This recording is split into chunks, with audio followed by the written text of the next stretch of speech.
But I think the main things is at the end of the day, volleyball is volleyball. It's in the same 9x9 court, and the rules are the same. So we. Is that on the back of your shirt? Yeah, it's on the back of the shirt. A little free shout out for you. And it doesn't matter who's on the other side of the net. You need to still execute to the best of your ability if you want a chance to win. That's right, Brett Walsh. Welcome back, boys and girls. Happy Wednesday, my dudes. It is episode 134 on Wednesday, November 20th, 2024 of the 9x9, the 81 square meters of the best volleyball coverage on the internet. My name is Rob St. Clair, live from Chicago in the United States. That is Everett Delorme, live in Toronto, north of the border. Notice how I said Toronto. It has two Toronto. T's, but also zero. It's honestly how I wrap my head around, like, as in Brazilian Portuguese, all their T's are the CH, and I was like, why? And then their D's are also G's, so which is a whole other thing, right? But then I was like thinking about it, and then I was like, oh wait, Toronto. There we go, and it's a good way to wrap my head around things. What's up, people?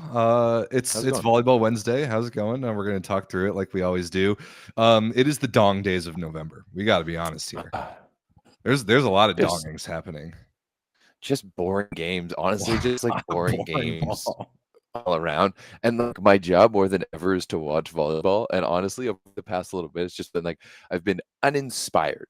There was a sprinkling of some good things happening over the weekend, but mostly in Japan, which is like honestly why my sleep schedule is a little messed up this weekend, because the only matches that were worthwhile watching started at midnight.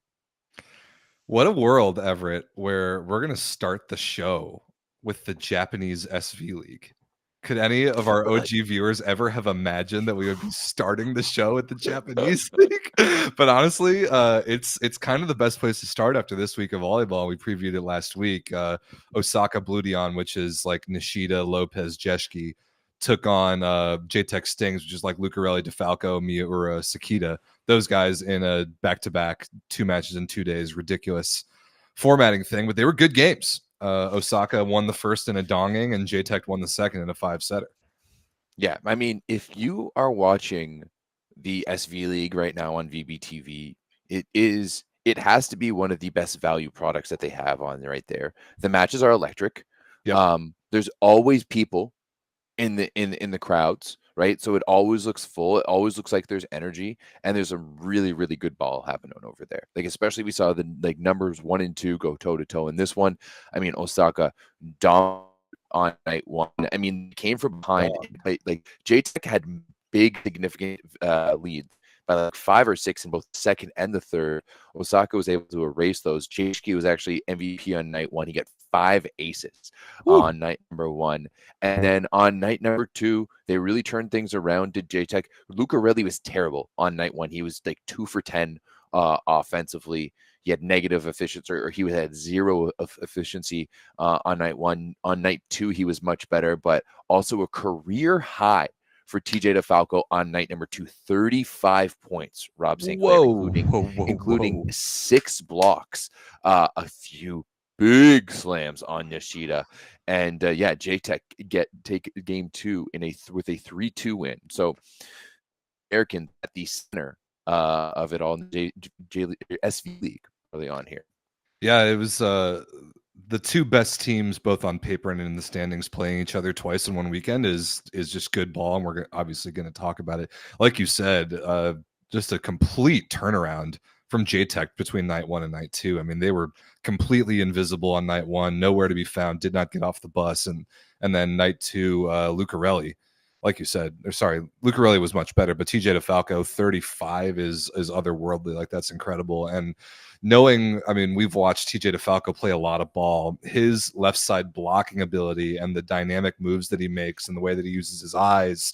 I mean, a guy who hits really hard but really low like Nishida is a dream matchup for a blocker like DeFalco. So getting 6 clamps is not super surprising given his ability, but good for him for turning it up overnight. Yeah, no, honestly, the SV League and the skill required in the Japanese League, there's actually some really good clips of him going around. He did a podcast on you think you can handle the heat, basically the out of system boys. And it's just talking about how men, you go to Japan and like these guys can ball, like every single guy can play all around. And it just really matches DeFalco's pretty calm game style really nicely. And just watching Sakita sling the ball to him, the fact that he has Miura on the left and TJ Miura on the right, and then TJ on the left with Lucarelli as well, like it just really opens things up. But yeah, Rob, who knew that we would be talking about the SV League like we are? But it's honestly compelling stuff. Also, Yeah, another big one. Another big one from Japan too, which we don't really need to talk about the game, was Nimir. Nimir on night one. Saw that on Instagram, the stat line. Yeah. 32. Oh, you're welcome for that, by the way. Yeah. 32 points in 3 sets. That's completely absolute insanity. I think he had 55 points in 6 sets over the course of the weekend. Nimir did for Nagoya. They got 2-3 dongs over there, so not really much more to talk about. Ooh, a double donging? Yeah, and a double dong. And they're playing a lesser team. I can't remember who. The Torre Arrows. I'm not even sure who's on. Yeah. They don't have anyone good at all, really. So 32 in 3 sets is like a Melissa Vargas Paule Egonu stat line. Like in the men's game, you just do not see that, especially at that efficiency too. And in Japan, where it's difficult to terminate, like that's otherworldly good. Well, and he doesn't have an issue terminating in Japan. Like it really, like he is just carving up. And really, they just sent him high looping inside balls, and he just literally goes OT over blockers. The inside ball, that was the thing that really blew me away from watching those highlights that that the Volleyball World USA, or one of the Volleyball World accounts, posted on Instagram, which was sick because he's running these inside balls, and whatever poor innocent left side blocker group that was trying to stop him just had no chance at all. And I especially love the inside ball and then the wrist away, like shoulder action to work it back to the line, which is disgusting. Like it was a clinic that he put on. His like window of being able to swing at is like the entire back. I mean, when I was putting together that clip, I had to take out like 6 clips of his because there was just too much good stuff in there. Good problem to have. See what happens when you put somebody who knows ball at the hands of a tool that can give you instantly all the cool plays in the entire game from around the world. Look at what can be done with that. Yeah, it was good job, cool. Everett. I mean, we're only getting going, but yeah, honestly, some really cool stuff coming out of the SV League, and then upcoming weekend we have JTech. So DeFalco is going to be taking on why am I the Nagoya Wolf Dogs, right? No. They already did that. Oh, look, my bad. I'm looking at the wrong team. Suntory. That's Takahashi, Mazursky, Schlifka. So Ran came back. He had been not playing so well. Took some matches off. He came back and played all right. I don't think Schlifka is playing yet. I've seen him on stat sheets once or twice in very limited action. Yeah. So also one other thing is Mac May, former UCLA star. She was MVP in their match for Astemo, and Astemo beat Denso, which is the top team in the women's league. I can't say that I watched as much of the women's league so far, so that's still on my to-do list. But they're in the middle of the night for me, so it's a little difficult. Yeah, they're tough. So that's Japan. Starting the show with Japan. Who would have thought? Another big storyline that I noticed this week, Everett, is a team that we have kind of clowned upon so far this year, having themselves a week. Vero Volley Monza has won not 1, not 2, but 3 matches since the last show that we did. They beat Olympiacos in 5 on Thursday in Champions League. They beat Verona in 4, which is a really nice win in the SuperLega over the weekend, and then they donged Fenerbahce today in Champions League, and I think that may have even been on the road. So very good week for Monza. My question to you, Everett, is how do you feel about this emotionally, given the fact that a lot of this turnaround is due to your boy Arthur Schwartz ceding a lot of his court time to Ibrahim Lawani, who's been really good? Yeah, I mean, I was hoping you weren't going to ask that question, to be honest. So fuck you, Rob. I mean, can we start with some other things first? I know. I mean, I will be honest, and as much as I support Arthur and he is my boy, there was one ball. It was an out of system ball to 4 that was to the tee. It was a high ball. It was off the net, and Lawani calmly waited, dropped the elbow a little bit, hit a short ball into the block because the support was there, and instead it went down short on the Fenerbahce side, and he was able to get out of it. And I was like, that's probably not a shot Arthur's making.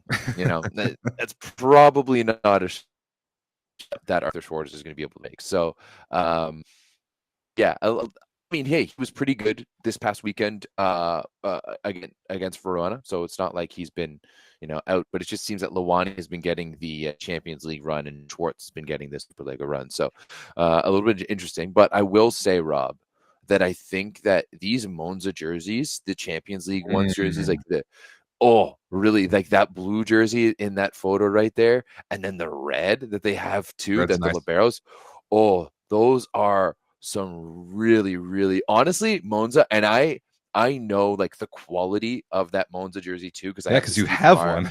Yeah, I have a Stephen Marr jersey somewhere here, and it is really good. If there is any way, I think we need to reach out to Daddy Averill and see if we could get like Taylor. If I could get a Taylor Averill Monza jersey in either the baby blue or the red from Champions League, that would be really nice. Thanks. I would like that.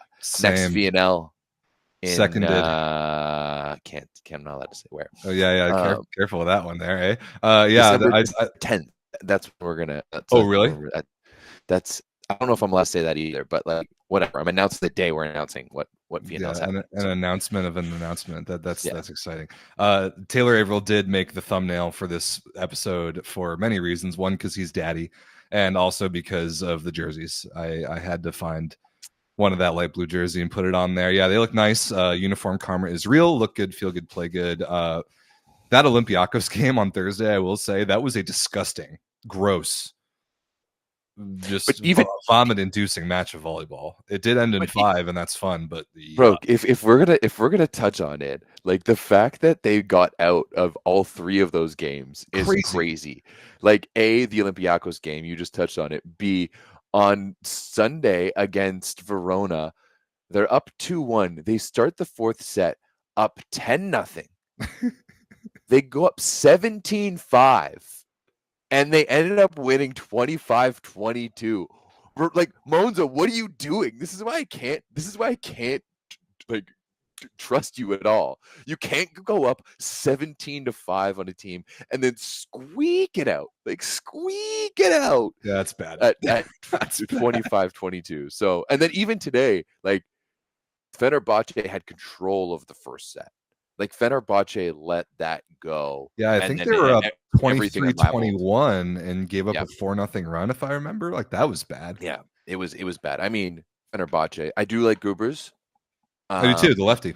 Oh, he's fun to watch, but nothing else on that team excites me. No, I mean they have what, Karyagin? Dennis Karyagin is one of their left sides. Yeah. Tough. We'll get to Champions League in a minute, but yeah, a very good week for Monza, by far the best of the season because they've looked pretty gross, and even old man Zaitsev looks like he can hang. Eric old man Zaitsev looked really good today. Roars, I'm still not convinced he's a SuperLega player. His reception is very much not SuperLega quality. That needs serious work. Well, but Milano is so much better than Monza. Okay.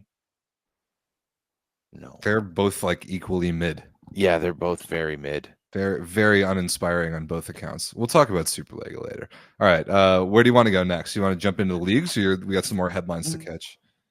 Let's jump into Champions League. Deal. Let's head over to the Champions League, because the reality is, Bob, is that we're not going to be here for that long. No, because as you mentioned in the show notes, that this is the dong days of November. And even matches that weren't dongs should have been dongs. Kind of. A lot of dongs right now, which it just is what it is. Yeah, but it is what it is. I mean, yesterday Perugia just punished Saint Nazaire, like never even close. Like 17, 20, and 13. Get out of here. We already talked about Monza, Dong, and Fenerbahce. Milano beat Innsbruck in 4 from Austria and probably shouldn't even be losing 1 set to an Austrian team necessarily. Same with Halkbank versus Budějovice. Like, that's Marek Schotela's old team, which I learned today. Is it? Yeah, in the Czech Republic, and you probably shouldn't be losing a set to that team. Olympiakos Gießen, who cares? Lundberg, Sofia, who cares? Chaumont getting 3 dong by JW. Yeah, that's about right. Masek almost stealing a set from Berlin, but no luck, donged. Like, Ooh, Jake tough, Haynes man. in this one, 22 for 34 with 4 blocks. 27 points for Jake Haynes. Yuck. In 3 sets? Yeah.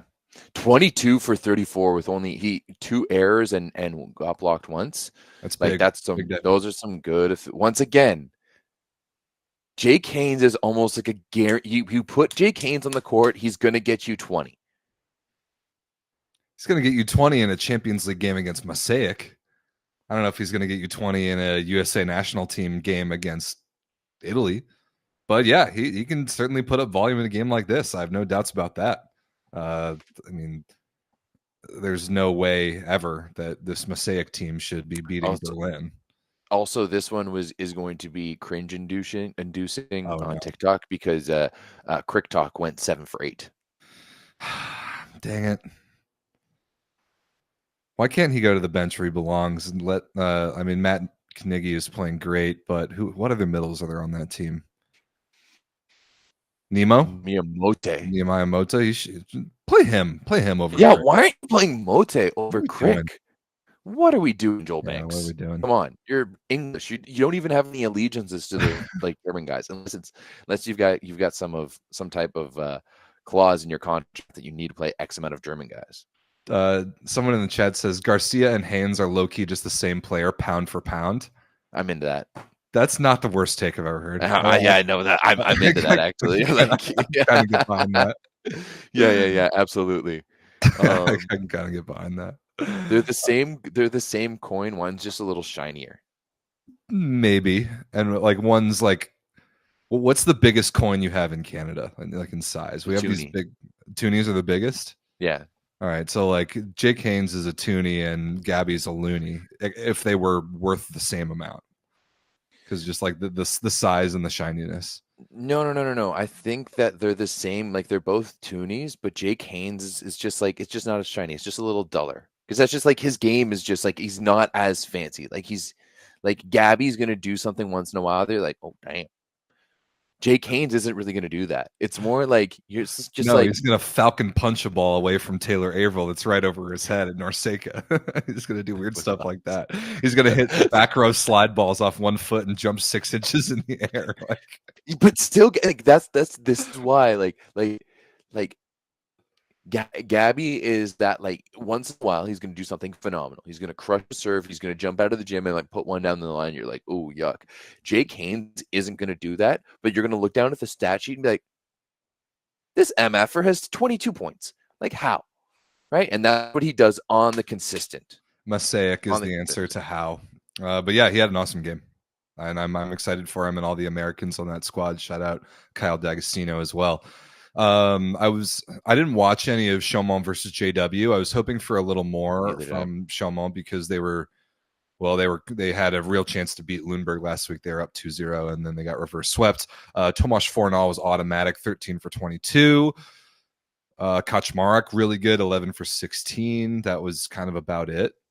Timothée Carl against the French team got the start and looked pretty good, although his reception is very much an issue. But Chaumont is 0-2. Like that is a roster that I expected it to make it out of this group, and not looking great so far. There's still some time. Yeah. There's still some time, right? If they could, who's the other team in that group again? Lundberg and this Sofia, this Bulgarian team.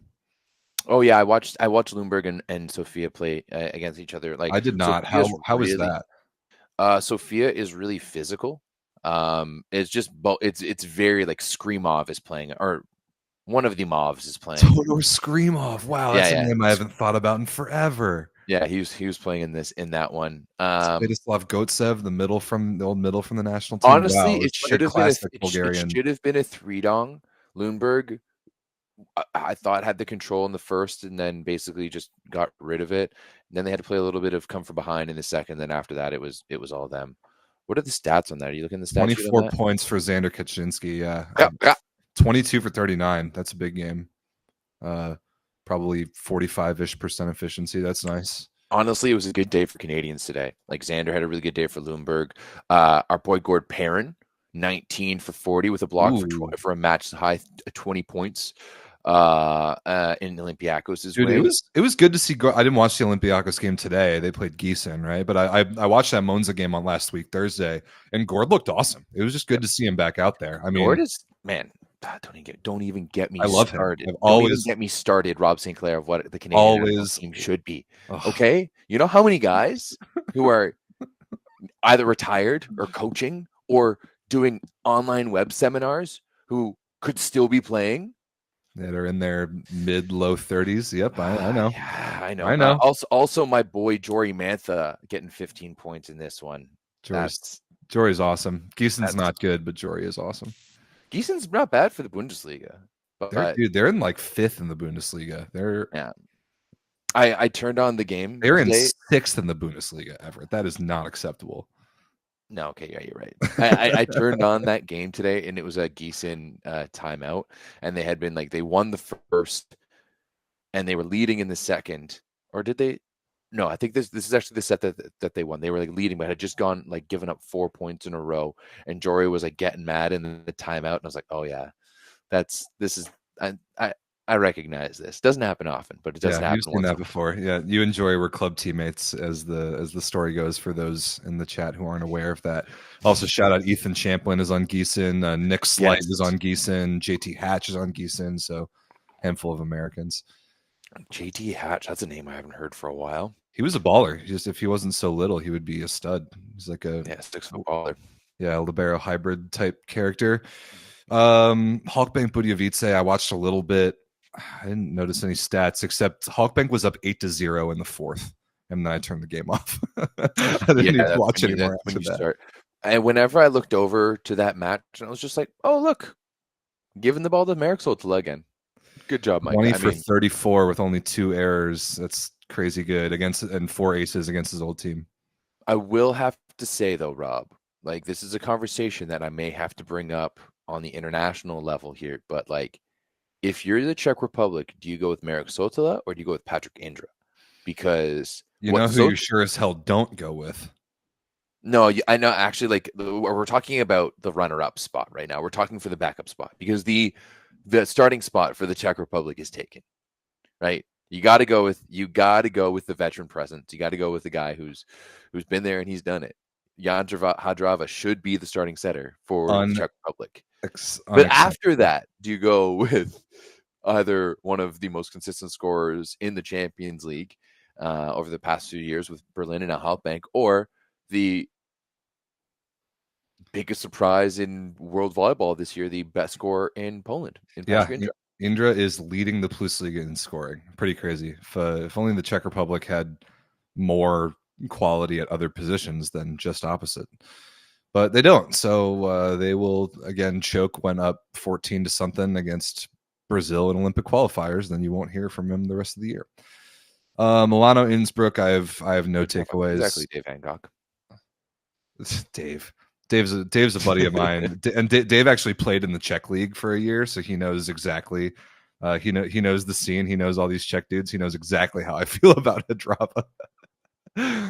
Oh man. So Milano did beat Innsbruck from Austria without Paolo Porro. I thought that was interesting. They chose to start a backup setter and they got away with it. Regers dropped 25 with 5 stuff blocks. Okay. Love that. Anything else to chat about here? No. Honestly, once again, this is a boring day at Champions League. Tomorrow, tomorrow Zavierce versus Rusolare. It's a game I kind of have my eye on. And then Warszawa versus Ljubljana. Not so much. Okay, yeah, no, not so much. Honestly, I'm really glad that you were let's not do the show on Monday. Let's wait till Wednesday so we can do Champions League. This is all sucks. Nothing is happening in volleyball right now. Swing and a miss by me. Where do you want to go next? Let's go to Bologna. Do it. Let's go to Polonia, because this week in Poland, I feel like going into it, there was some potential interesting stuff, but those matches just ended up not being interesting. All the top teams won. JW got a win. Warszawa beat down on Gorzów, and that's really the first time you're seeing maybe Gorzów. Gorzów was flirting with being one of the top teams. That really got stomped on by Warszawa. Lublin got a nice win over Nysa, I believe. That's right. 3-0. Norvid almost got tripped up by Olsztyn. Yeah, they played with their food a little bit on that one. I watched that game. That was last week, I think Thursday or Friday. Friday. Yeah. So Quinn Isaacson was not good. He went to the bench, and I forget the name of their backup setter. I should have looked that up. I'll look it up right now. Came in and I thought played awesome. He did a really nice job off the bench. That's one that you're going to call the journalist's curse, because I had just broken down about how he was leading one of the best teams in the PlusLiga, and then immediately turns around and lays an egg. Oops. Yeah, Tomasz Kowalski. Good job. Really good job off the bench for him. Yeah, again, like just the same crazy good production from Norvid across the board. Patrick Indra, 29, 50% efficiency. Insane. Bartłomiej Lipinski, 17. Milade Badipor, 20. Like, these dudes are just carrying. And Olsztyn did their best. Even Jan Hadrava put up 19 on low efficiency. All he does is get stuff blocked. And then they made and rip it. That's because there's no blockers on the serve. That's why he's good at serving, is because you can't put blocks up against that. Once you can, he has no chance. They made the mistake of setting the ball to Hadrava on match point at 15-14, and he got clamped and they lost. So that's what they get. Nico Scherzen, good, 19 on 36% efficiency. He's my boy. 4 aces. Good to see that. But yeah, Olsztyn is in big trouble. They're in big trouble. Yeah, Olsztyn is in big trouble down there in that relegation race, and I don't know. On the flip side, though, Częstochowa has won 5 in a row. And, like, their next one is a big one. On Monday, they're going to be taking on Gorzów, and that's going to be 2 of the most explosive opposites in the PlusLiga, in Patrick Indra and Chizoba going head-to-head, so that one's going to be awesome. But those are 2 teams who have kind of like flirted with being really, really good. And Gorzów, I wonder if they're, it kind of reminds me of like an early Cisterna, like an early season Cisterna push. I think that's a great comparison. Where like Cisterna always pushes earlier in the year, and then by the end of the year, everyone's like, no. Like by the midway, everyone's figured out their shtick. And I'm wondering if that's going to happen with Gorzów. Whereas like Norvid, with the way that team plays with Patrick Indra, with Badipor, the way that Isaac is running that offense too. I'm really interested in watch this team play. Right now, they're in that Polish Cup spot, which is going to be a bit of a race. So that matchup is big for them. But after that, like they have Gdansk, and they have Skra, and they have Suwałki, and they have Zaksa. So like, dude, those are all winnable games. Those are all winnable games. I'm really interested in that Zaksa one, because Zaksa, I think, has actually been turning on their level a little bit as of late. We didn't see it in their Saturday match against Zawiercie. That was when I woke up early. Actually, I didn't wake up early for, but it was early in the morning. And no Eric Shoji for Zaksa in that one, and that made all of the difference. No, he was sick. Okay. He got a bit of an infection illness from what I heard. And that made all of the difference, because they just went after the libero. You kind of felt bad for him, but all of Zawiercie's pressure was on the libero, and that's really where they broke down. Maciej Nowowsiak, the backup libero, 27 targets and reception, the most on the team, 37% positive, 11% perfect. Ace twice. Yeah. That's rough. That's a really good game plan executed by Zawiercie, who is a disgusting service team. So that definitely tracks. 20 points from Karl Butrin, 40% efficiency and 2 aces. Yuri Glotter, 2 aces. Bartosz Kwolek, 4 aces. Like, just let it rip at this poor kid. Kwolek like took over this match. Actually was more or less close to going 5. Like Matus Reko was pretty good, was all right at the start. We did see Rechko. Appreciate it. Gotcha. Rechko was all right. I also want to start calling him Stingray because everyone in the everyone on the Discord was saying that he looks like Steve Irwin. So I think He Red actually Coach, kind of does. He kind of like does. Like the hair. they were, yeah, with the hair and all that, and I was just That's like, funny. okay. Then if I he's like if that. they say like Steve Irwin is 2 on the money, let's call him Stingray because that's what killed him. So, Oof, so I like but that. That's pretty but funny. coming off the bench was Kurek, and Kurek was actually pretty good. Like they were pushing at the end of the fourth, and Kurek really turned it on. He like got a block and a couple of aces late in that fourth set to really pushed Zaverchi over the line. Kfolek is a baller. He'd be a national team guy in any other country. Any other country would be very happy to have him. Aaron Russell, good as well. Not good in reception, but good otherwise. No. Speaking of nicknames, I wanted to rehash a great one. That's Norvid being the Robin Hood of the PlusLiga, taking points from the top teams and donating to the bottom teams. They did surrender a point to Olsztyn, so even though they won the match, the nickname is alive and well. And that Kuprum Gorzuv match that you talked about, like we've both been real high on this Chizoba kid from Brazil. That's the start of the season. I think he's not a kid. You're right. He's late 20s. Yeah. You a little more so than me. I think that Gorzuv is way too one-dimensional. Too one-dimensional. Yeah. And so, which is why I like your Cisterna comparison a lot, because they're always a team that's like 9th in the SuperLega that has a good high volume opposite. Just like we're gonna get a cheap high volume opposite who just wants to be wants to play in Italy. Yeah. And we're gonna give them 50 sets a game. Chizoba was horrendous against Warsaw, 11 for 31 with 9 errors. Yeah, and that's what happens when you play against a team who game plans against. Who is good, and yeah, that's tough. Also, Peter in the chat, you're absolutely right. Gorzuv has the second worst setter in the league, and Vuk Todorovic behind only Gregor Ropret. I tend to agree on both accounts. I've been saying that Vuk Todorovic is no good for a very long time. I do not know how he continues to get PlusLiga contracts. His setting mechanics drive me nuts. I do not like watching him. So yeah, tough. Let's see if Chizoba can carry. What was the other one? Oh yeah, speaking of Resovia, maybe like is it too dramatic to call this like a season-saving win, like 3-0 over Scrop? No, because the thing is that if they didn't win this match, Rob, it would have been the end of the world. I think for them, like it would have been the end of their season. They may have fired people. They may have started to pull the trigger on some drastic changes. Oh yeah, and we know who would have gone first too. Yep. Right, like we know it would have been whatchamacallit, who's Mwachit's first. Why am I Melville, your national team coach? Yeah, he would have been the first to go. And I'm sure he does not want to get fired mid-season 2 years in a row. Remember Soxa last year? So absolutely not. But this it was finally like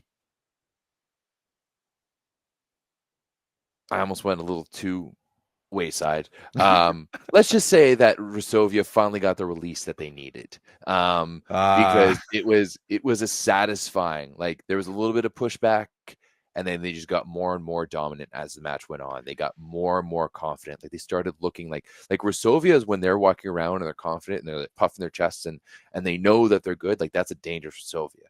They just let that little. Here's the thing, though. Little thing just creep in there. I wouldn't even say that Resovia was very good in this game. Like they won 3-0, but they didn't play Gregor Ropret. So Łukasz Kozub set the whole game. Stefan Boyer wasn't very good. He made 8 errors attacking. Bartosz Bednar is 4 for 14 with 2 errors. So without Clement Chable being really good, they may have lost this game. Or if Scrod played like they had a pulse that day. I mean, Amin was god awful. 9% efficiency. 8 for 22 with 6 errors. Pavle Peric was horrendous. That's not super surprising. Also a huge liability in reception. Miran Kujundžić really bad. They hit 21% as a team, and that's obviously because Grzegorz Łomacz knows how to set the middle. So the two middles, Wisniewski and Lemanski, combined for 18 kills, both on high efficiency. Everybody else was awful for Skra offensively. So I think Resovia might have caught a break here because they caught a decent team on a bad day. You know what? Regardless if that's them, it's just them taking a break. Like this was, once again, I don't think it's that big to say that it was potentially season saving, right? Especially in a week where Gorjov lost. So now they have a 2-point spread from 8th to 9th, and they can start working their way back in. Like the big concern to me, especially with this Scraw team, is that you look at the teams that was their second match against oh no, they've already played Gorjov. But when you look at the teams who they've lost to, it's all of the best teams. Like they've always beat who they've needed to, right? They've always beat the teams below them, but they've lost to all of the other best teams. And it's just, I don't know if they're going to be able to break into the top 6. Do you see them beating Zagreb right now? No, Like, I don't. paper, And they play them 2 matches from now. Resovia plays Suwałki, Zaksa, then Benzin, and that I think they've played 12 games. So yeah, the Polish Cup midpoint is after 15 matches. A lot of these teams have played 12. So Grisovia's got to go probably 3-0 in these next 3 games to have a chance to get into that. Especially the Zaksa game. When is it determined again? It's after 15 matches, which is like the December 7th week-ish for a lot of the teams. Yeah. Yeah, I don't really see that happening. No, me neither. I don't see them. But like, I also don't want them to, because like, damn, the 6 teams you have going in there as well. Yeah, Ooh. I love these 6 teams. I love Zaviercia against Norvid and a Lublin against Zaksa matchup.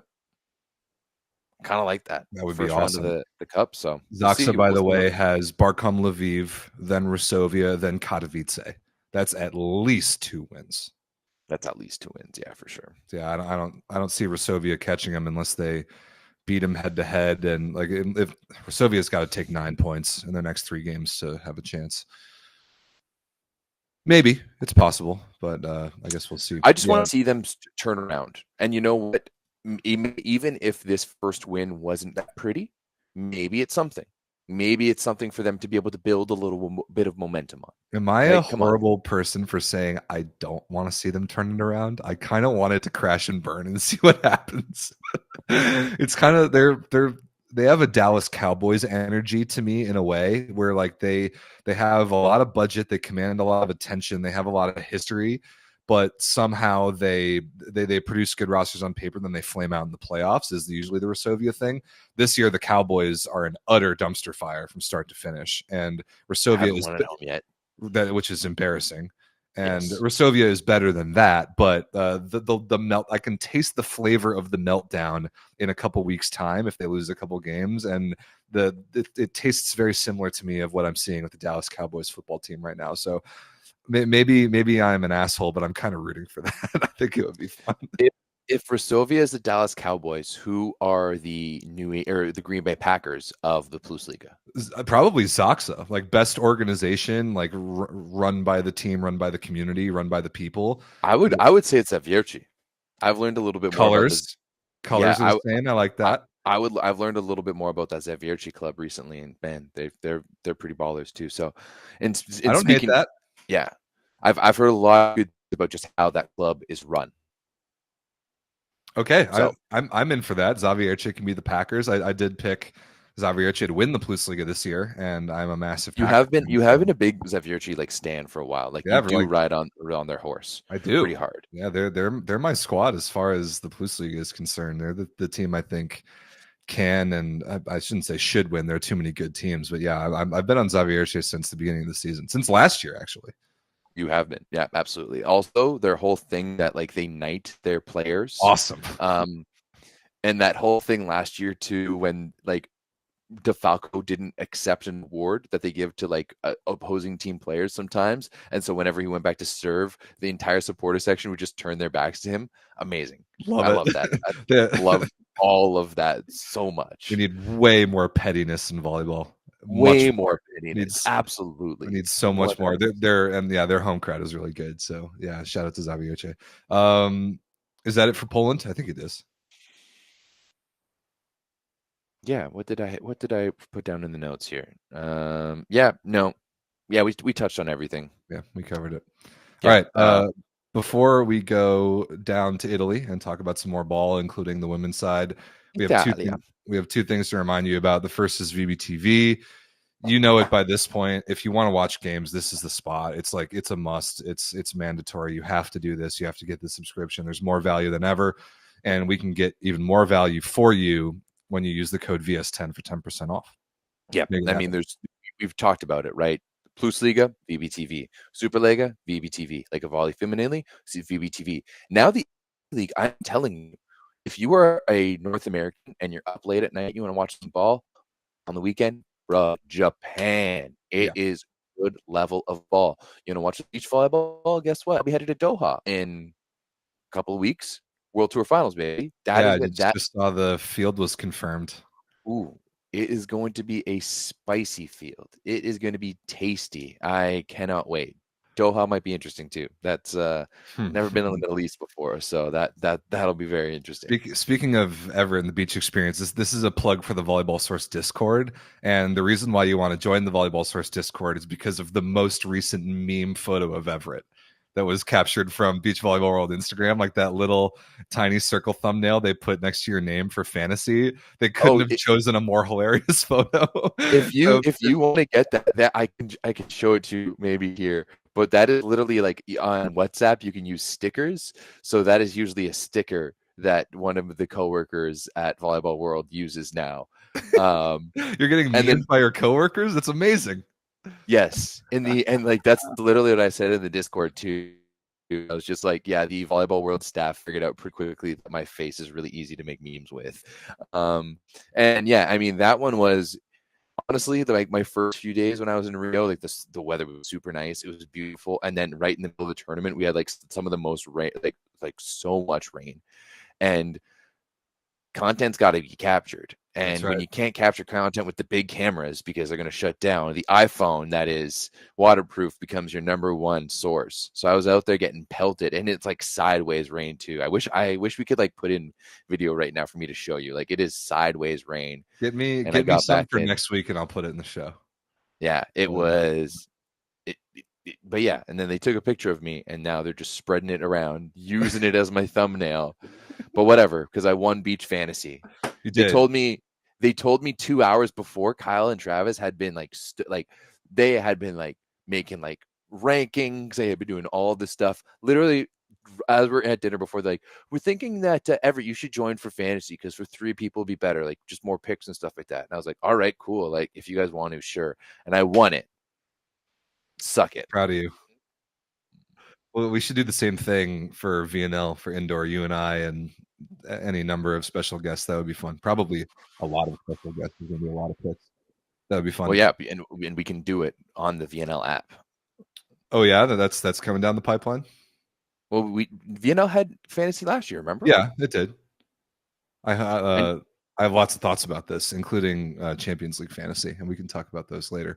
I really didn't have any Champions League fantasy. Oh yeah, I set my lineup week like before the tournament, and I haven't touched it. It's really frustrating because you never know if a guy's going to play or not. A guy or girl is going to play or not, especially in Champions League, especially on the women's side. Like everyone knows who the point scorers are, but the good teams that have the point scorers play against terrible teams and don't even need to use them.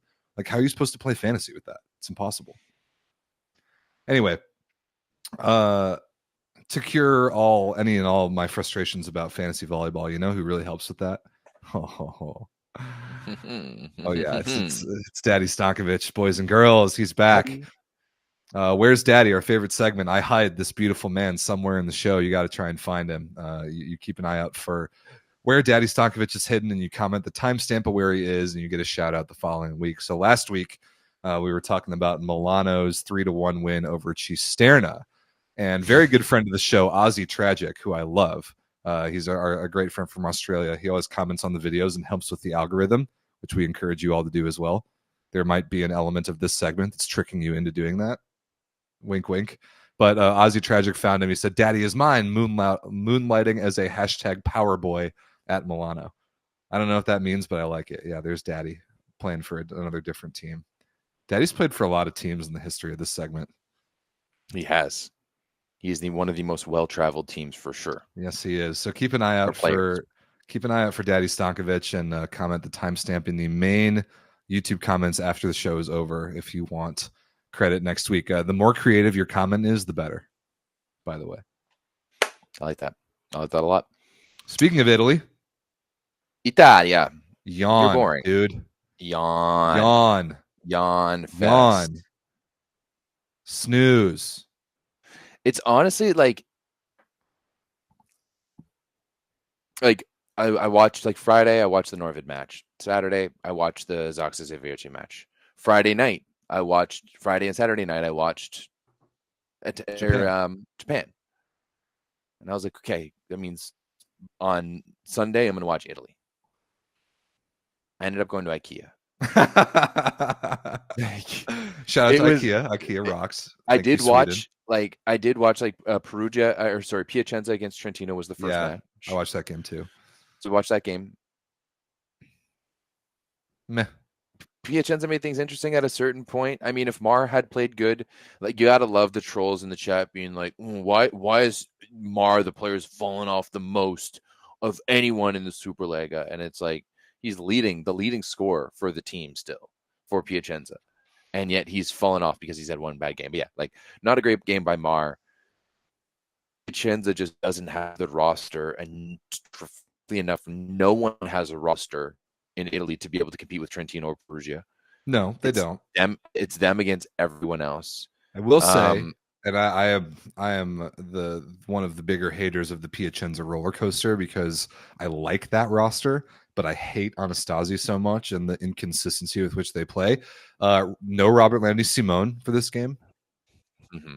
That's always a big thing. And Yuri Romano was horrendous and got benched for Bovalento. So you cannot only blame Stephen Marr, who was bad, but we know better than anyone, Everett, that if Stephen Marr has a bad game, you bet the house on him having an amazing game the next one out. Oh, yeah, without a doubt. Keep that one in your back pocket. But Trentino is better than Piacenza. This is not surprising. Even without being particularly good on offense, Trentino is better than Piacenza. And even though Antoine Brizard did hit a pipe ball out of system, that was pretty cool. I have nothing else to say about this game.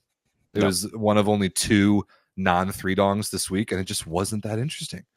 I mean, we started off on Saturday with Perugia and Gratazzolina getting beat 8-17-17 in a SuperLega game. 8? Come on, man. 8? Yeah. One match that was actually kind of interesting, just one-sided, was Lube beaten up on Modena, 11-17 and 20. Embarrassing. 16 aces for Lube in 3 sets. They had 16 aces, 14 airs, 6 for Lagumgia, 4 for Nikolov, 2 for Poria, 2 for Chinese, 1 from Podrashkin and Botolo. Literally their SuperLega record for a 3-set match, and that has to be. On the other side of the net, Modena, no aces, 12 errors. I mean, you give a oh my god, you give up 16 aces in 3 sets. You have no chance. None. No chance.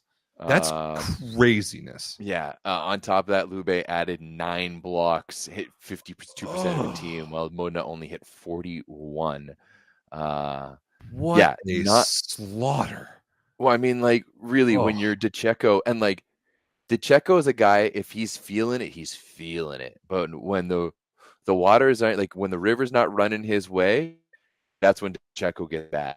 Like, that's when, and I barely watched this match, but you could tell that he was just not mentally in it whatsoever. Whoa. And this is Modena. You get a win, and then you follow it up with just garbage. This is alarming. These numbers, my goodness, people. Like, I rarely do this. I am putting this stat sheet in the chat. You guys have to click on this stat sheet and look at these numbers. Pretty crazy. Sheesh. We had a Poro battle, a battle of the Poro brothers.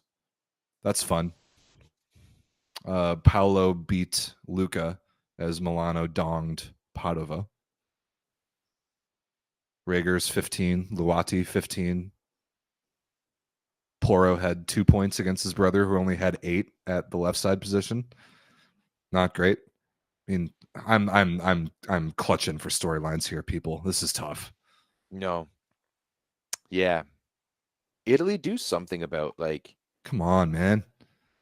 just like watching your games in like less than 720p because you don't have the good internet to be able to push it is tough. I'm gonna make a English soccer. commentary continues to be a problem, obviously. Oh, I mean, but even then, like you have the exact same English commentators for the Japanese matches. It's true. The volleyball is better and the broadcast is better. Yeah. So, but I also think that there's just people in the stands, and you get a quality broadcast, and maybe it gives the commentators a little bit of something, a little bit of something. But, yeah, I don't know. Maybe it's just like we've watched. Like we've been with the same girl for a long time now, Rob. We've watched a lot of SuperLega. Yes, The whole we have. Discord was built off of watching SuperLega. I mean, for a long time, the Discord was surrounded around what matches we could watch weekly on Rai. And that's about it. And then, yeah, so maybe it's just, we've been watching the SuperLega for a long time, and things are, the blonde girl is looking pretty good in Poland. That's that comparison has many layers to it, and I'll leave it at that. Speaking of Italy, on the women's side, similarly boring. I mean, we did see Paola Egonu come back and play most of a game for Monza, and they dropped a set to Talmasons without their starting setter. It almost went to 5 too. Like that's tough. And that was the thing though, is that without Alessia Oro, they just weren't able to run in the same way. There was one interesting result, and that was Bustos Arcesio 3-donging Novara. That one was Busto was outside of the playoff picture and under 500 before this match. And yet, while they are 4-4, two of their wins come over Novara and Scandici. So, yeah.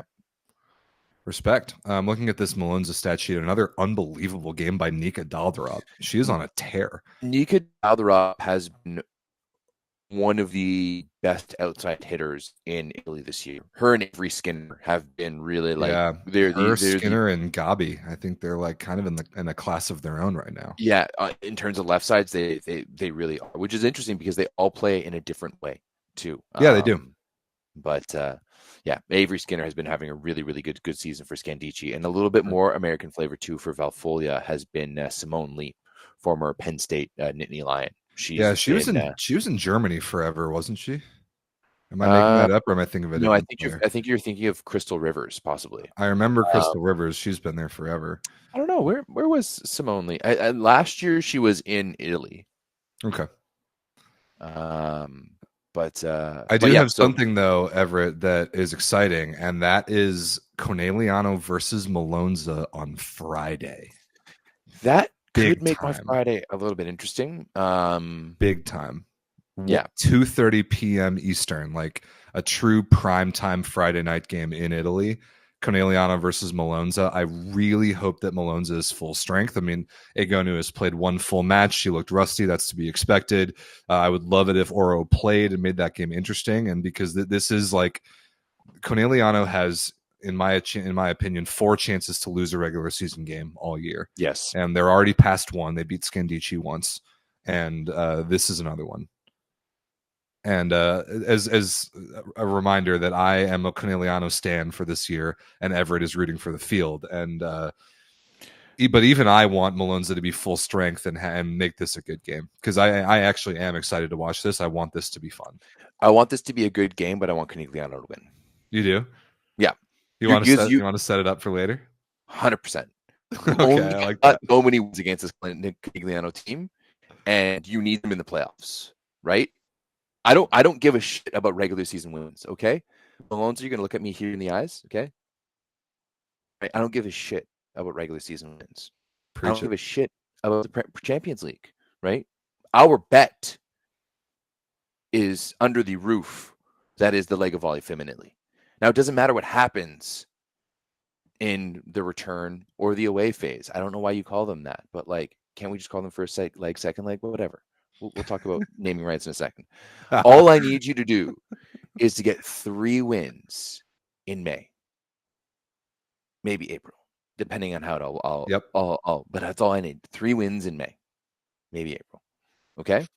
So you're going to use this time right now to gather reconnaissance. Okay. Gather that information, and then you're going to explode and take down Conigliano in April, maybe May. I like that game plan.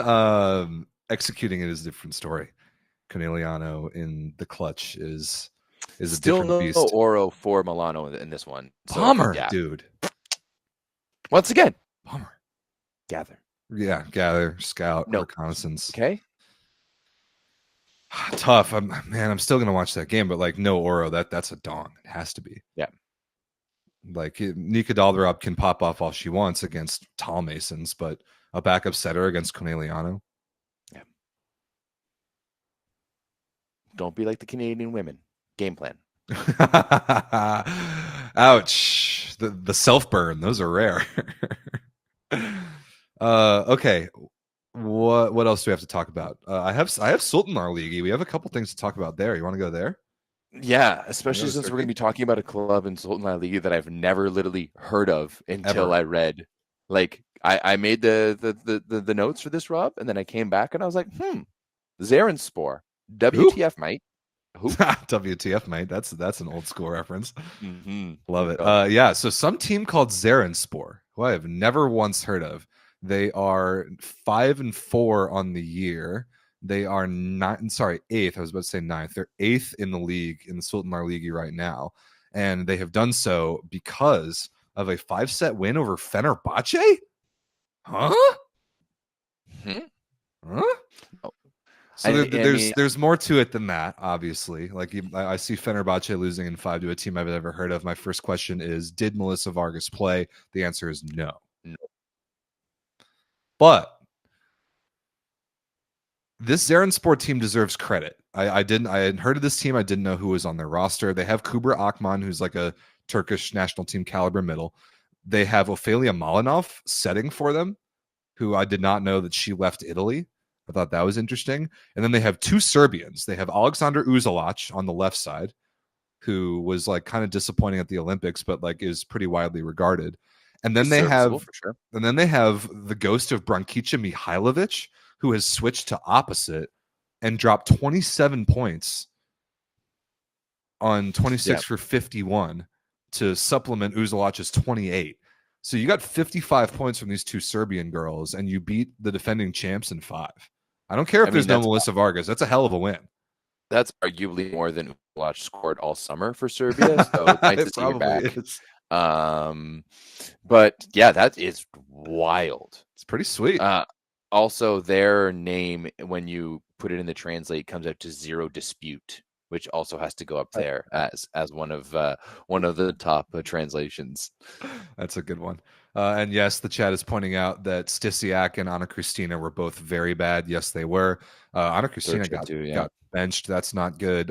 11 for 34 with 6 errors. Bad reception. Stisiak 15 for 41 with 9 errors. That's bad. So yeah, just a bad game for Fenerbahce without their best player, but there's no excuse for losing to Brankica Mihailovic and Aleksandar Uzelac. You can't be doing that. Figure it out. Kenny Diaper trying to use Discord memes and emojis in the chat here. Kenny Diaper is a meme master. Credit to him. Again, join the Volleyball Source Discord. Kenny, will I see you when I come to Australia next year? Will I see you in Adelaide for Beach Worlds? That would be sweet. We've got a small but like vocal and passionate Australian fan base, and we really love and appreciate them down under. Especially Kenny Diaper is in the Discord at literally all hours of the day. The dude never sleeps. I don't know what time zone he's in, or what his body is in, or who knows. Kenny Diaper also showed up to a VNL match with the sign that said "Canada make Everett happy." Yep, he did. Yeah, he was at VNL in Japan. Yeah, that's the commitment that our fan base has to which us. Honestly may have helped me get the job with Volleyball World too, because people brought was brought up. Was it actually? Like someone was like, yeah, like like someone brought it up and was just like, yeah, like we have a picture of like Everett being on like a sign in the Philippines. Oh no, it was in Japan. It was in Actually. Japan, yeah. I Yeah, it remember was it the in women. Japan because I Yeah. think he had a sign for me the next day for a USA game, but it Yeah, didn't get nearly the play as yours did. Again, Everett, your face is much more memeable. yes, I have a memeable face. This is well known. The other Sultanlar Ligi game that I saw was Vakif Bank. 3-1 over THY. Vakif Bank's on a nice little string, playing some decent ball. I mean, they dropped the first 25-23, then they won 22, 11, and 18. So like some no doubters. Kira Van Rijk and Marina Markova both 24 points. Love seeing Kira get her legs back under her. I know her start there for Vakbank wasn't the best. So yeah, love seeing her get out like this, especially against her old team. Yeah, I like seeing Markova like a left side who can legitimately score in volume in that league. That's a good sign. It just brings me back to like, bro, we're missing out on so much good Russian volleyball. Yeah, like, we are. I know. We are. There's other situations going on, and I'm aware of that. But like, bro, so much. Like, imagine, the Russian women could be the best women's team in the world for sure, and no one would know it right now. I won't say that. I won't agree with you on that. But they would be Russia. They would play like Russia. They have crazy amounts of wing talent. But in this era right now, we're just it's from the who is setting them, who's playing libero for them, and who's playing middle for them. Anyone can have three good wings. Not like Russia. I don't know the answer. I'm not watching the Russian women's league. I'm not even watching much of the Russian men's league, even though there are good teams and good ball being played there too.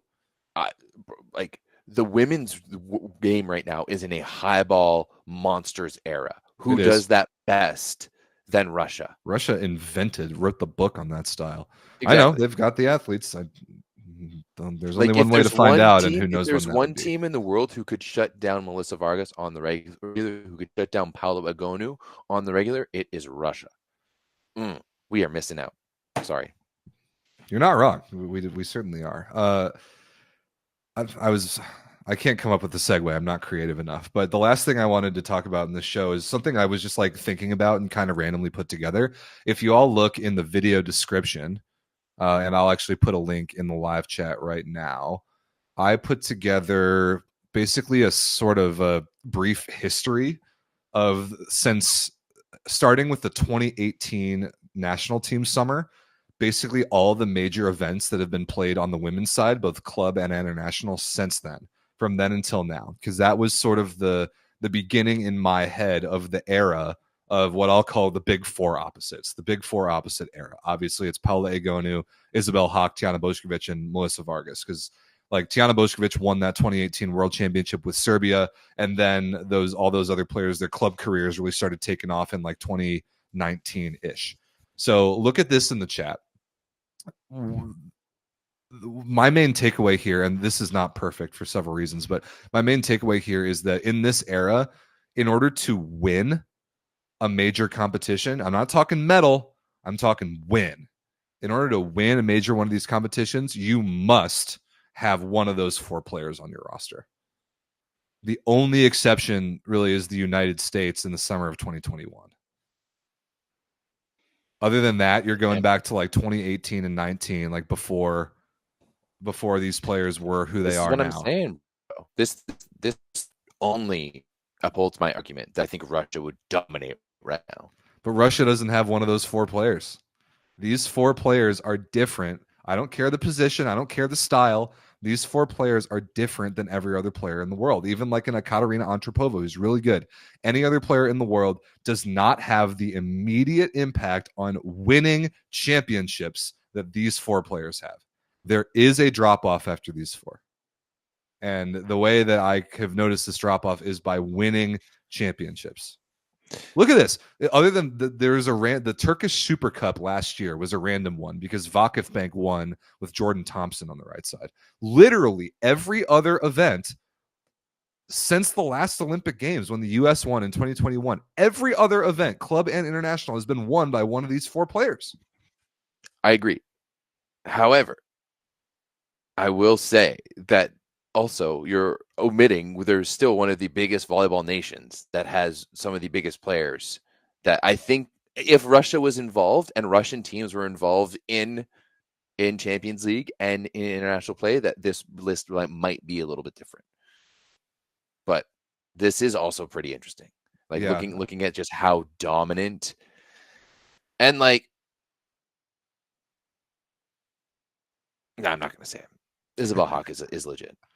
Oh, don't be discounting my girl Isabel Hawk. In terms of championships won since the year 2018, Paula Egonu first with 18 of them. Isabel Hawk is second with 16, and she hasn't won a thing on the national team level.